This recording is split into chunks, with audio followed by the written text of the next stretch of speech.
A vontade do homem e a fatalidade.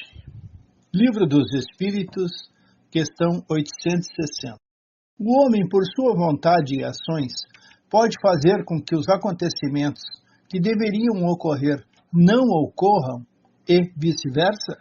Pode, desde que este desvio aparente caiba na ordem geral da vida que escolheu. Depois, para fazer o bem como é seu dever e único objetivo da vida, ele pode impedir o mal, especialmente aquele que poderia contribuir para um mal maior. Do livro Constituição Divina, Richard Simonetti, capítulo O Objetivo Único da Vida.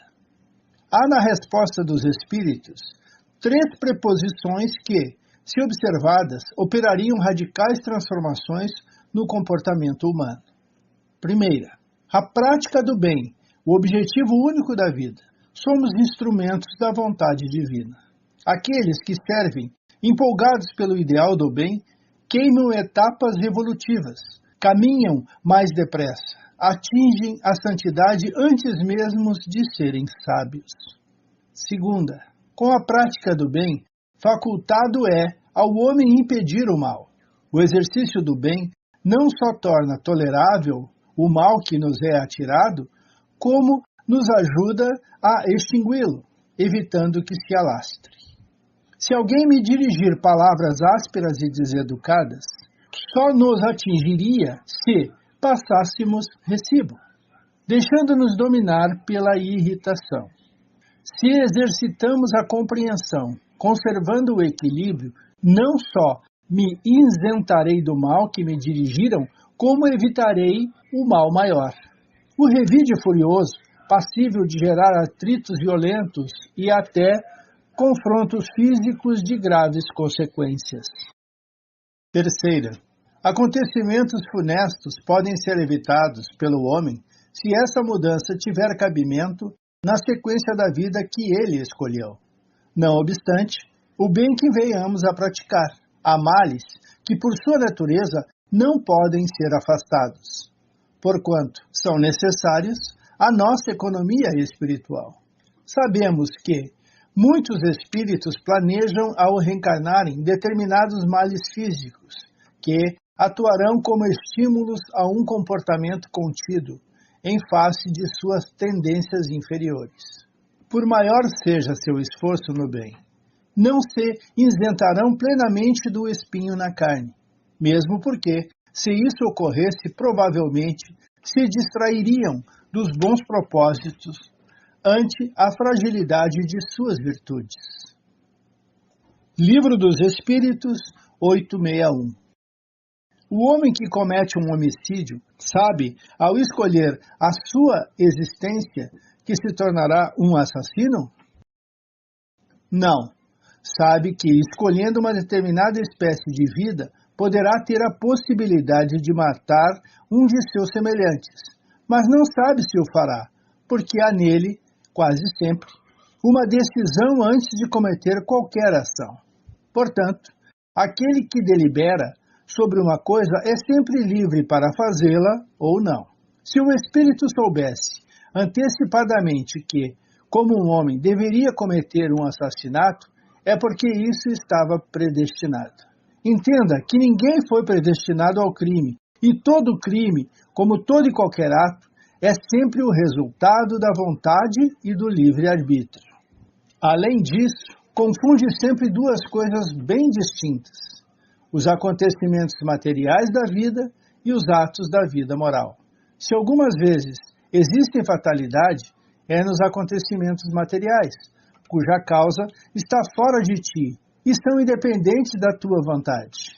Quanto aos atos da vida moral, esses emanam sempre do próprio homem, que sempre tem, consequentemente, a liberdade de escolha. Para esses atos, nunca existe fatalidade. 862.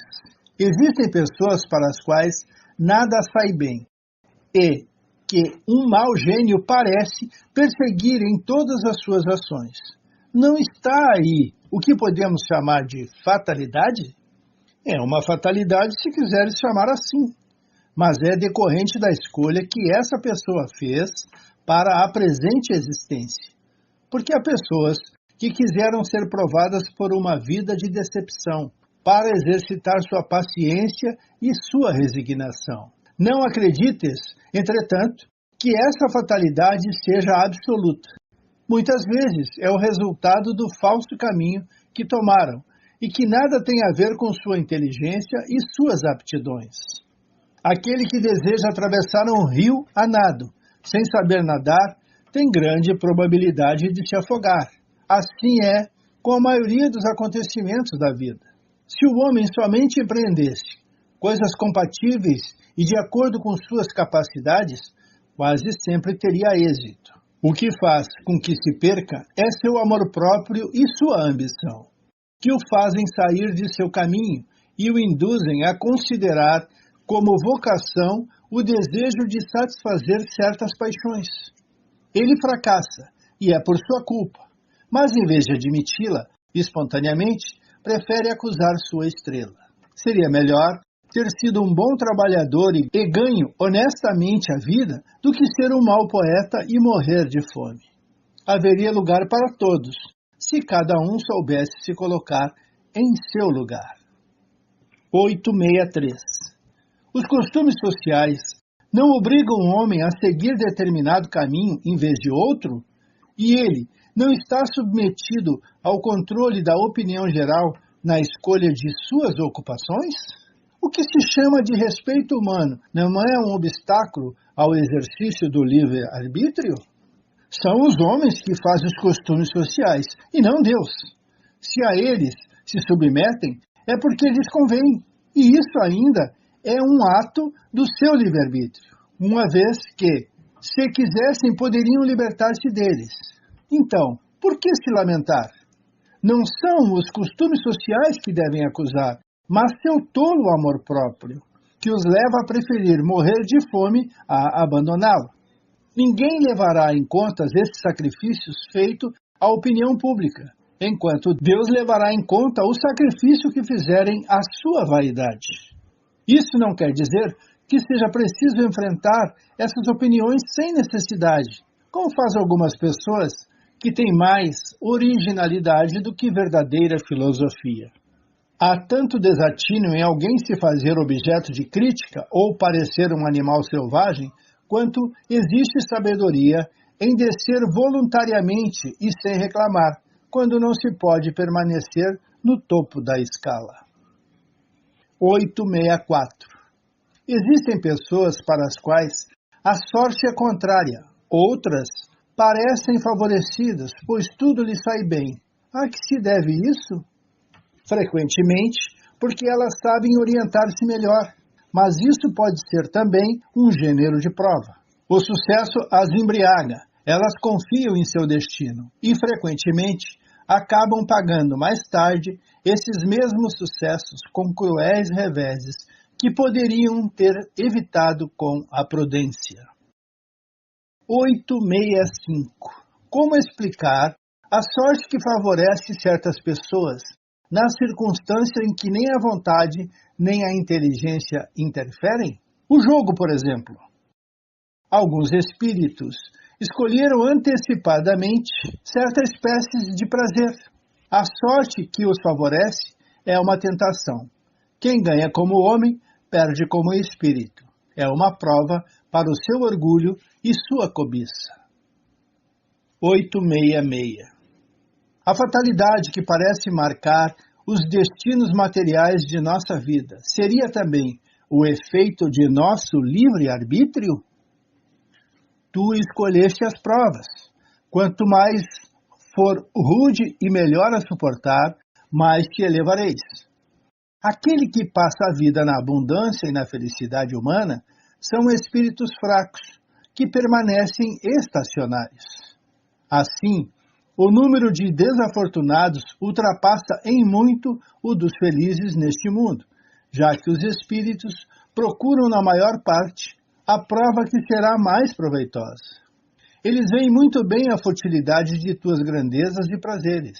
Aliás, a vida mais feliz é sempre agitada, sempre inquieta, apesar da ausência da dor. 867. De onde vem a expressão nascer sobre uma boa estrela? Velha superstição que ligava as estrelas ao destino de cada homem. É uma simbologia que algumas pessoas fazem a tolice de levar a sério. Não te esqueças de agir para a felicidade comum, na linha infinita dos teus dias e das tuas horas.